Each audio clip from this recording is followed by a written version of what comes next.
Hello everybody, this is Fernando for the latest Cryptids and Monsters video. Alright, let's go ahead and let's do another fascinating skinwalker encounter here for this video. This time having to do with something that just instantly hooked me, like instantly got me when I was reading this information here. Not only does it have to do with a skinwalker encounter, but it mixes it in with the location being a casino. That's right. Apparently skinwalkers have or are still visiting casinos, Navajo casinos in this case. Talk about a great set of information that I'm going to share here.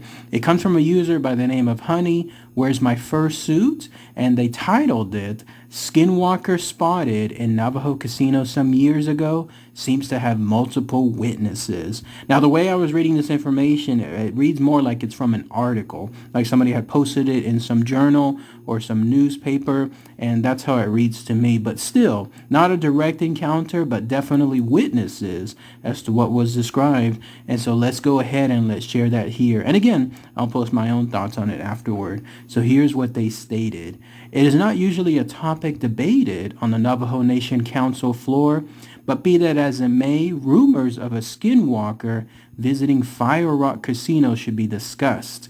Delegate Irvin Keeswood told council and members of the Navajo Gaming Enterprise during opening of their winter session.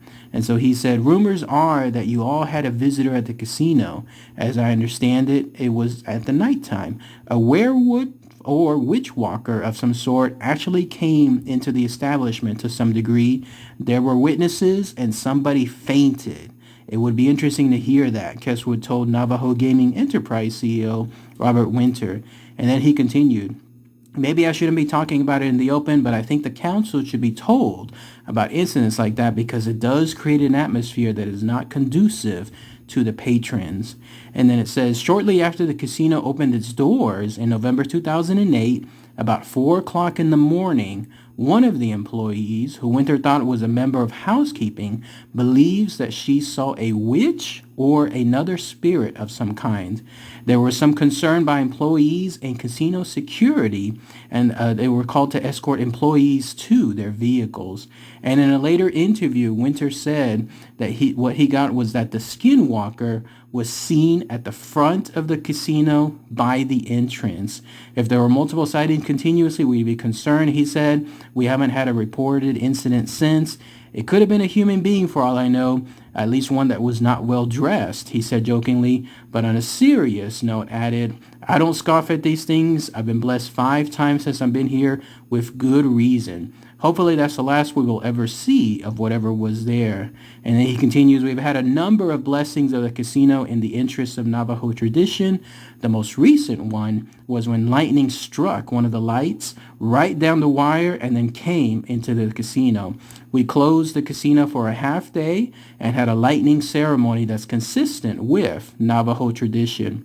And then it ends by saying this, despite the uninvited guests, Fire Rock thrived its first year and continues to advance in its profits according to Winter. And that's where it ends. That's where this article / set of encounters about this thing, whatever it was, ends right there. So short and sweet, but still lots of good stuff to talk about. First off, the big one. This involves a casino there in Navajo Nation, which makes sense when you think about it. How many stories have I talked about now? How many encounters have I illustrated here where it's in Navajo or Indian territory? And what's in those territories to a large degree up throughout the country? Casinos, right? So why wouldn't skinwalkers be visiting casinos?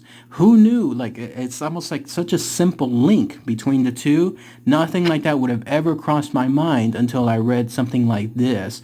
And then continuing with what the article states as far as having those blessings and other type of rituals that are there to try to protect against these type of things from going over to the casinos. Again, that makes perfect sense. You wouldn't think about it at all. In fact, I've been visiting the WinStar over there in Oklahoma for a good number of years now.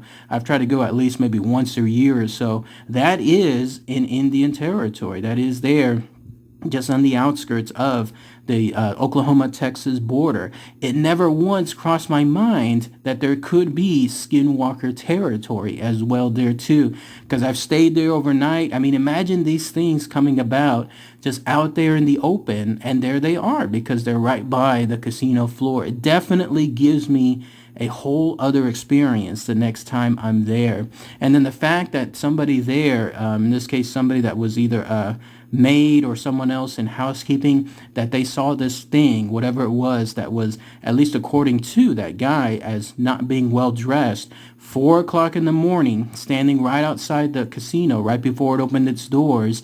It was immediately making its presence known. It was obviously there to see what was happening. This casino was about to open and have its grand festivities and so on. But no, this skinwalker was right there, front and center, to make sure that it was going to make its presence known from the very get-go. I mean, this is just great stuff when I was reading there. The fact that the casino security and other employees had to be escorted over to their vehicles as far as that time period because they were all concerned about what the skinwalker could do. Again, that just leads to the seriousness surrounding that. Plus, this is the first time I ever heard about ceremonies involving other things too, not just the skinwalkers, but ceremonies involving lightning. I did not know this. Some of you that, again, and I've seen those comments, those of you that post them in some of my other videos, that live there in Navajo areas or Indian territories, can you fill me in more about the lightning ceremony, like what that is? Like, does it involve, I'm guessing, trying to protect an area from lightning, right? Like trying to protect it from some lightning gods or someone else to make sure that it doesn't hurt anyone. That's what I'm guessing is happening here. So I would love to hear what your thoughts are. And if you know more about the ceremonies involved protecting places from skinwalkers, then that would be really great to hear too. Anybody here also visit that Fire Rock Casino? I was looking up information on it. It's a real casino. It's located there in Church Rock, New Mexico, built, just like it said here in the article, back in 2008, still there to this very day. Casinos hardly ever go under, right? I mean, even on their worst years, they're still making money. So when it opened back then, that's when this thing first made its presence. It's whatever reason, like it didn't stick when it comes to the curse that this thing was trying to do. It's still there to this day, and then people can go there. And I would love to hear if anyone has visited Fire Rock Casino in person and maybe got the heebie-jeebies, like something else involving something wrong about that area, or at least the surrounding area there. I've never gotten anything like that from the Windstar Casino. I have mentioned, though, in the past that there's a sacred land, a cemetery, Brown River Indian Cemetery, I think it's called, that's surrounding it. It's more in like Thackerville, Oklahoma. That truly is an area there that does have some bad things, and so that's the closest to it. But I would never have brought the two together in terms of skinwalkers. But fascinating stuff for me. Once I saw this, I definitely wanted to share it with everyone here. But yeah, those are my thoughts. All right, everybody. Thanks again as always. Take care. Bye.